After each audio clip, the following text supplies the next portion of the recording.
Giuseppe Cioffi viveva per la musica, quindi la sua ambizione da ragazzo diventò poi la professione, la sua prima passione che continuò per tutta la vita. Dicevo che viveva per la musica e di notte componeva e leggeva. Di giorno molte ore le occupava dormendo, riposando. Pensate che un giorno la RAI gli offrì un contratto come direttore d'orchestra. Lui era un tipo che non gli piacevano dei vincoli, non voleva vincolarsi alla RAI, voleva essere un uomo libero di fare quello che voleva. E quindi fu lui stesso a segnalare un nome di un notissimo maestro napoletano, il maestro Giuseppe Anepeta. E da Giuseppe Anepeta fu assegnato il ruolo di maestro d'orchestra presso la RAI. Questa è la notizia che forse non tutti sapevano.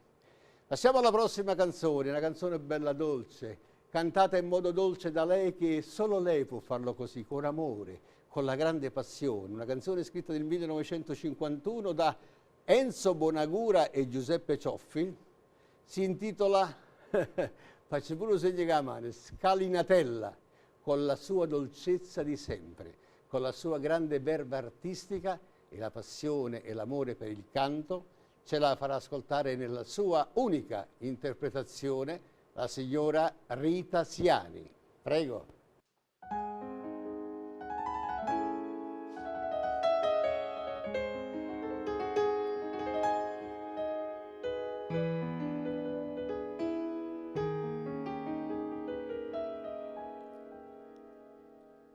Scalinatella longa, longa, longa, longa, strettulella, strettulella, addostachella, namoratella,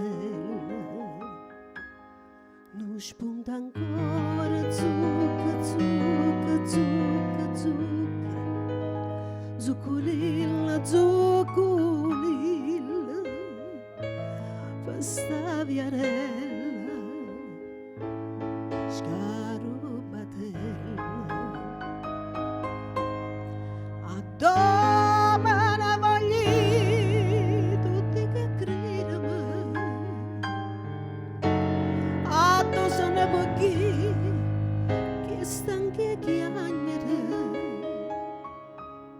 Scalinatella sale in cielo, scende a mare, cerca mella, trova mella, addostachella,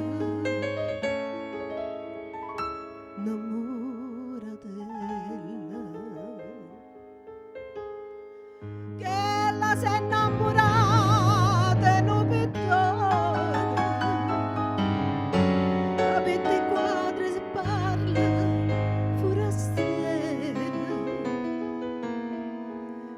Tengo un bietto nudo, dolore corre, e sento come accira sto pensiero. Scalinatella, longa, longa, longa, longa, strettulella, strettulella, addosta che